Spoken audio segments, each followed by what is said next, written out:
Hi there, I'm Ron Waterman, the founder and CEO of STORYSMART, a nationwide startup that's committed to providing premium professional video storytelling for all.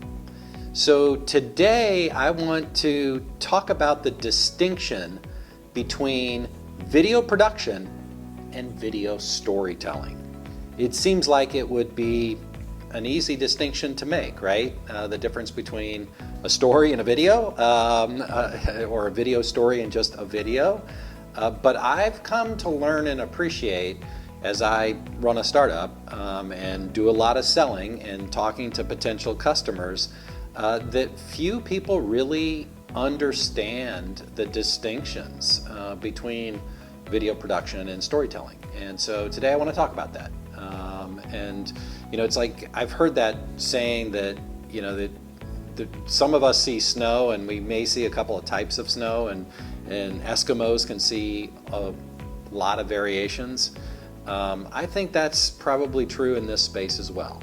And I will tell you that from my perspective, there is a Grand Canyon size difference between a video story and just a video. And in the scheme of video, there are so many different permutations of what is a video. Obviously, this is a video, right? It's certainly not a story. It's me talking to the camera.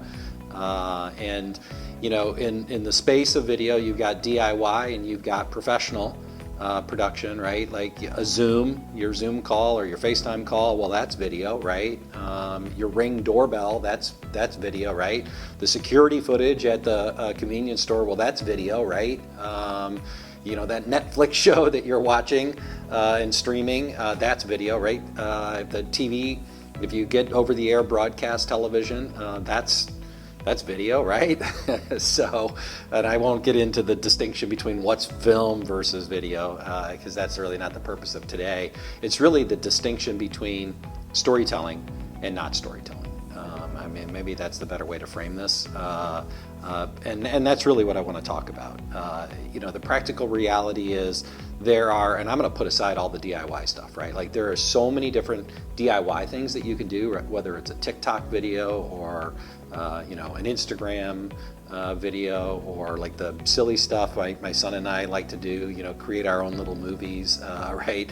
Your vacation videos, your photos set to music, PowerPoint, you can use that in presentation. So I'm going to put all that DIY stuff over here, and let's just talk specifically about professional video production and video storytelling.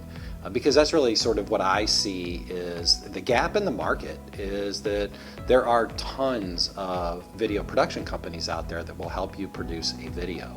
But you've got to go in and you got to know exactly what it is you want to produce, and you're essentially acting as your own general contractor when you work with most video production companies. And I think the challenge for creatives in this space is, we just want to make the customer happy, right, and give them what they want. And the customer has a hard time articulating what it is that they want because they're new to the process. And so I really want to hone in on this idea of story, because what I see in the marketplace is the marketplace actually is defaulted to advertising. That is the baseline of the video production industry as a whole. It sort of grew out of advertising and marketing. And there's a startup company it's probably beyond startup at this point, because I think they've been around for a decade, Lemon Light, that if you're Googling, video storytelling, you're probably seeing their services and our services and trying to understand what the distinctions are. They're very much focused on this sort of traditional model, which is the agency model, scripted storytelling. They have a video, their least expensive video is a $2,500 video, which is a hero video. And I had to literally go and Google and try to understand what is a hero video. And as I understand it, it's a video that grabs your attention. It's a 30-second, for $2,500, I'll say, 30-second, that's the starting price, or a 30-second hero video, which is really something that's designed to grab your attention and be at the top of a funnel, most likely, It's a brand awareness piece. It's something that's cooked up by the agency folks to try to draw attention. And candidly, as I Googled this, I'm like, this is what we need. We need one of these hero videos for StorySmart. But that type of video isn't necessarily a story. It could be. It's possible that you convey a story in 30 seconds. But more often than not, the word story is appended to things that really aren't stories. Just look at your social media accounts. Almost all of them now have some sort of version of stories, and they're really not stories at the end of the day. They're something that they may be some sort of motion graphic, right, or some sort of animation, or some sort of like still photo with some words over the top of it. But it's really not telling a story in a traditional sense. I feel like the word story is a little bit overused, and I'm probably guilty of overusing it myself at times. But at the end of the day, a story is something that conveys humanity, right? That connects, that tells, it has a beginning, middle, and end, right? A good story. A good story has a beginning, middle, and end. It has a point. It has a theme. It connects with us emotionally.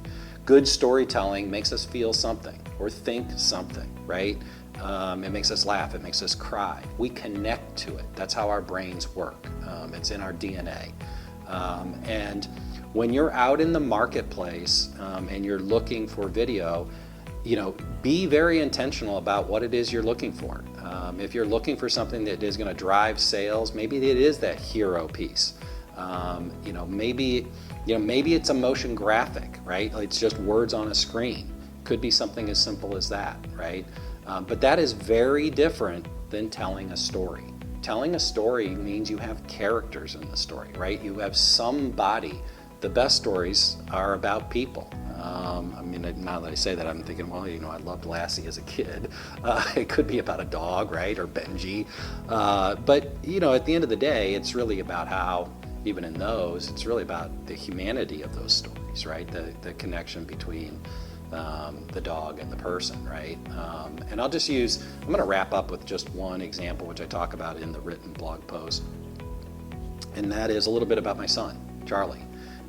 He's 12 years old. He just got his first iPhone. He started middle school. When he comes home from school, or sometimes then on his way walking back, he'll call me on his phone and ask if he can hang out with his friends.